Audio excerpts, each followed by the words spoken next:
Allah itu maknanya dia yang satu-satunya yang disembah.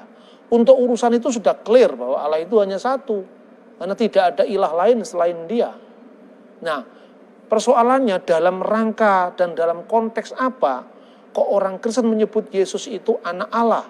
Bahkan menyebut Allah. Ini harus ditegaskan bahwa ketika Yesus disebut Allah itu sama sekali tidak menunjuk kepada wujud fisiknya yang dilahirkan oleh Bunda Maria. Sama sekali bukan. Tetapi konteksnya praeksistensi Yesus sebelum dia datang ke dunia sebagai manusia, dia itu sebagai firman. Dan firman itu bersama-sama dengan Allah dan firman itu adalah Allah.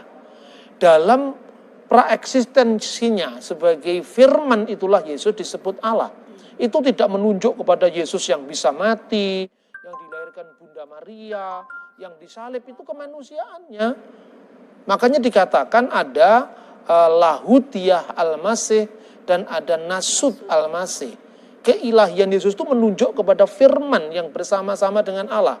Maka dikatakan pada mulanya adalah firman. Enarsin hologos ke hologos en prostontion.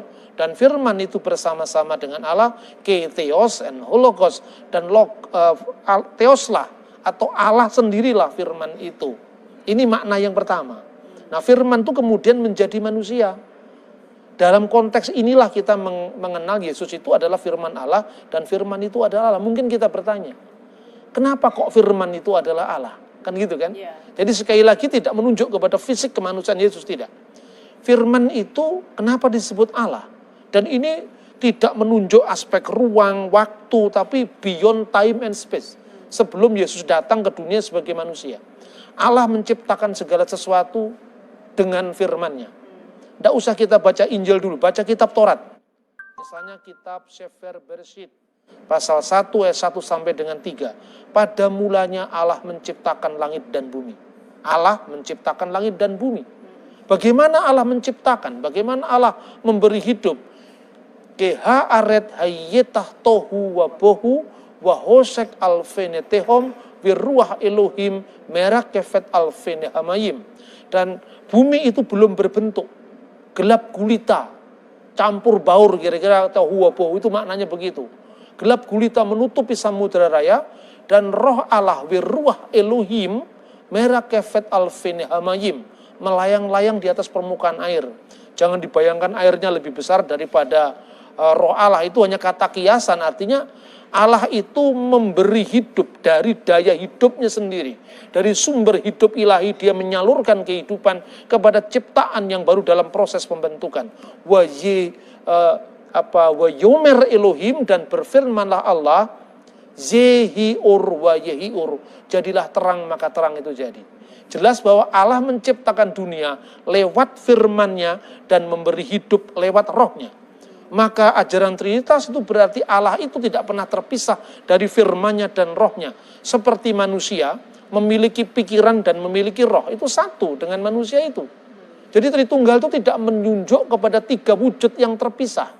Tritunggal itu menunjuk kepada Allah yang esa, wujudnya itu, the existent itu disebut Bapa, sumber hidup yang ada dalam diri Allah, bagi dirinya sendiri maupun bagi ciptaan itu disebut Ruah HaKodes atau Roh Kudus atau Ruah Elohim atau Roh Allah.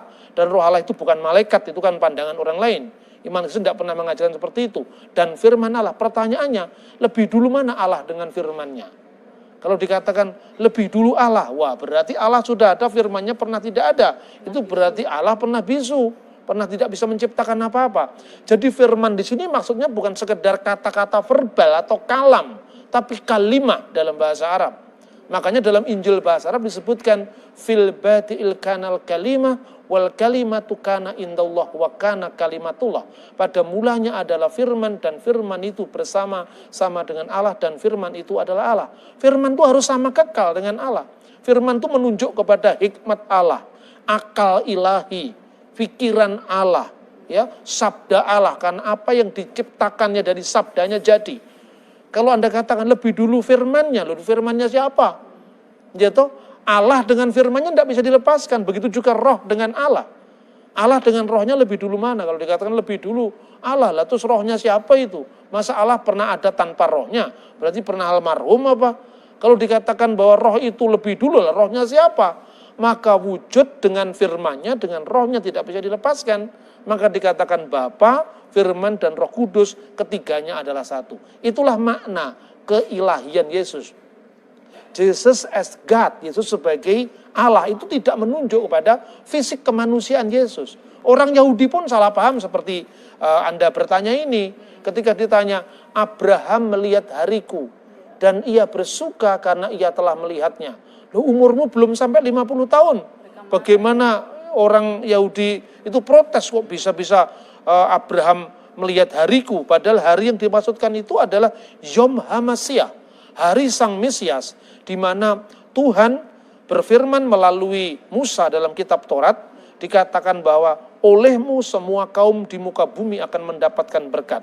Itulah yang dinamakan Messianic Blessing, yaitu berkah Mesias yang akhirnya digenapi lewat Yesus Kristus yang firman-Nya itu menjadi manusia. Mungkin untuk saling memahami, Anda saya anjurkan untuk membaca tulisan seorang teolog muslim yang sangat terkenal, namanya Said Husin Nasir. Dalam bukunya Islam Antara Cita dan Fakta yang pernah diterjemahkan oleh Abdurrahman Wahid Gusdur dan Hasim Wahid. Dia mengatakan membandingkan Nabi Isa dan Nabi Muhammad itu tidak fair. Karena dalam iman Kristen, Yohanes 1:14, dan firman itu telah menjadi manusia. Firman tidak pernah menjadi buku dalam iman Kristen. Ini berbeda dengan Islam. Firman menjadi kitab, penerimanya Muhammad. Firman menjadi manusia, penerimanya Maria. Maria itu keperawanannya membuktikan bahwa anak yang dikandungnya bukan hasil benih seorang laki-laki, tetapi dari Roh Kudus. Begitu juga Nabi Muhammad dalam Islam dipahami sebagai ummi yang pasif, sehingga tidak mengarang Al-Quran. Ya, ini sekedar perbandingan. Saya tidak mengatakan sama, tapi paralel ya. Ayat 14 Injil Yohanes pasal 1, firman itu telah menjadi manusia. Nah, dalam kemanusiaannya itu ada kodrat kemanusiaan. Mungkin bisa dibandingkan firman itu menjadi kitab. Firman turun menjadi Al-Quran dalam pandangan Islam. Lah, kan ada Quran sebagai kalam nafsi, kalam yang kekal. Kalam yang kekal ini kata Imam Al-Ghazali, qa'immah bidzatillahi ta'ala. Dia satu melekat dengan wujud Allah, zat Allah yang maha tinggi. Tentu tidak menunjuk kepada kertasnya. Kertasnya ini bisa rusak. Kertasnya ini bisa terbakar, tapi kan tidak berarti firman Allah ikut terbakar. Nah, begitu juga tubuh Yesus ketika mati tidak berarti bahwa Allah itu bisa mati. Perbandingan semacam ini bisa untuk saling memahami antara Islam dan Kristen. Maka kalau Yesus disebut Tuhan, itu dalam kondisi ketika dia firman menjadi manusia, dalam keadaannya sebagai manusia itulah Isa diberikan otoritas, diberikan kekuasaan, ya, untuk apa yang semestinya tidak dilakukan manusia yang lain. Misalnya, siapakah yang berhak menghakimi manusia? Hanya Allah semata-mata. Bukankah Al-Quran juga mengatakan Alaihissallahu bi'ahkaman hakimin. Alaihissallahu bi'ahkaman hakimin. Bukankah Allah itu hakim yang adil? Tapi Islam di pihak lain, kitab hadis, sekalipun ini maknanya berbeda. Saya tidak mau mengambil Islam untuk membenarkan Kristen, tidak. Ini hanya satu perbandingan. Bahwa Anda bisa memahami iman kami dengan cara Anda membandingkan apa yang ada dalam Islam. Di situ Isa disebut hakim yang adil. Tidak ada dua hakim, hanya ada satu hakim. Itu hanya bisa terjadi apabila Allah telah melimpahkan jabatan kehakiman. Allah telah melimpahkan kekuasaannya untuk dilaksanakan oleh Isa Al-Masih. Tentu saja dalam pandangan Islam biidznillah, atas izin Allah. Tapi ini bisa dibandingkan dalam iman Kristen juga. Segala kuasa baik di surga maupun di bumi telah dilimpahkan kepadaku. Inilah yang maknanya lordship, ketuhanan. Jadi Tuhan itu tidak bermakna sembahan, tapi bermakna authority, otoritas, kewibawaan, kekuasaan yang Tuhan limpahkan kepada Isa. Manusia manapun tidak boleh kok menjadi hakim yang mengadili sesamanya. Tetapi karena Allah limpahkan itu kepada Isa, kira-kira pemahamannya seperti itu. Jadi kalau dikatakan sejak kapan Yesus dilantik, tidak ada yang melantik. Memang dari awal jabatan keilahian itu berkaitan dengan bahwa Mesias yang akan datang, itu disebut sebagai Memra Allah, sebagai firman Allah. Itu tradisi Yahudi, sekalipun orang Yahudi menolak Yesus, Tetapi atribut-atribut yang diletakkan pada Sang Mesias yang preeksisten, ini diakui oleh teologi Yahudi. Yang kedua tentang ketuhanan. Kepada Raja Daud atau Nabi Daud, Tuhan berfirman, Neum Adonai Ladoni, atau Neum Hashem Ladoni. Berfirmanlah Tuhan kepada Tuanku, Sif Limini, duduklah di sebelah kananku. Para rabi, baik sebelum maupun sesudah zaman Kristen, ini rabi-rabi Yahudi, mengartikan Adonai itu adalah Melek HaMasiah, atau Malka Mesiha, Raja Mesias. Jadi itulah maknanya ketuhanan. Jadi tidak pernah ada yang melantik Yesus jadi Tuhan. Itu kan ceramah-ceramah yang dikembangkan para polemikus. Yesus baru dilantik tahun 325. Dan sebagainya, itu tidak pernah ada yang seperti itu. Konsili Nikia tahun 325 itu tidak pernah melantik Yesus. Konsili itu menghadapi ajaran Arius yang mengatakan kana waktun lam yakun fihi. Ada waktu di mana anak Allah itu pernah tidak ada. Anak Allah ini kata simbolis, bukan berarti Tuhan itu beranak. Tidak adalah orang seprimitif itu yang mengatakan Tuhan beranak secara fisik dan harus siapa bidannya. Tidak ada, ajaran percayalah. Itu ajaran kaum primitif, tidak dianut oleh iman Kristen. Tapi kalau dikatakan bahwa Konsili Nicea itu menjawab pandangan Arius ini, loh. Kalau firman pernah tidak ada atau anak Allah pernah tidak ada, berarti Allah itu pernah ada tanpa firmannya. Dan tidak mungkin itu. Silakan Anda membandingkan pada teologi Islam.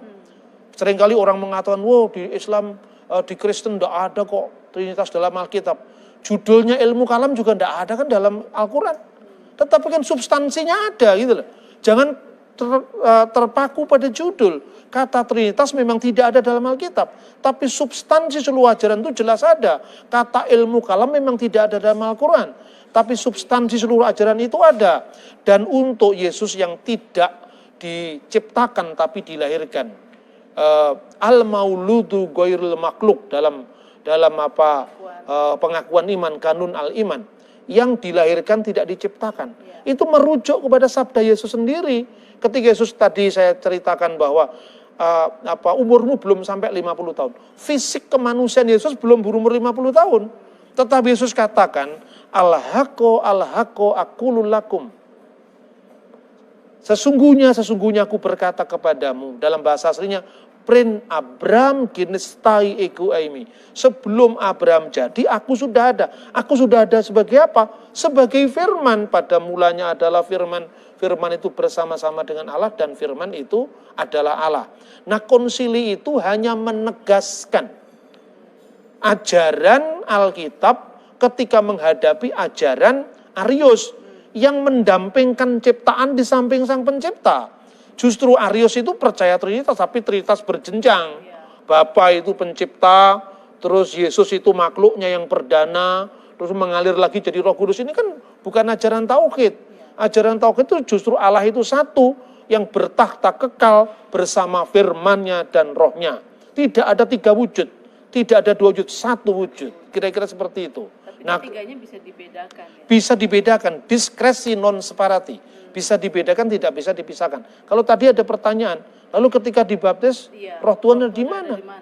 Roh Allah ya tetap berada dalam diri Allah. Lalu yang itu berbentuk burung merpati, itu kan teofani Roh Kudus. Teofani itu apa? Penampakan di roh, karena Allah itu kan tidak terikat oleh ruang dan waktu. Agar dia, bukan roh merpati itu Roh Kudus. Kalau merpati Roh Kudus itu kan berarti ada Roh Kudus goreng, karena ada merpati goreng. Iya toh? Ini kita memahami ajaran agama itu mesti dengan otak cerdas, nggak bisa dengan keterbatasan akal pikiran kita. Karena bicara tentang Tuhan itu beyond time, beyond space. Nggak bisa kita sembrono gitu. Lalu bagaimana hubungannya dengan Yohanes 10:30 kan tadi ya? Aku dan Bapa adalah satu. Yang satu dengan Bapa itu firman-Nya Bapa. Firman yang kekal itu bukan fisiknya Yesus. Sama dengan ketika firman Allah diyakini umat Islam turun jadi Quran.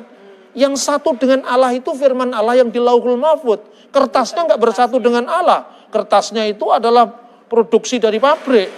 Ya toh, kalau kertasnya rusak tidak berarti firman Allah jadi hancur. Kira-kira seperti itu pemahaman kita tentang iman Kristen. Dengan metode kita memparalelkan, bukan menyamakan, memparalelkan. Supaya orang tidak mengadili keyakinan orang lain berdasarkan peranggapan kita. Saya kira itu.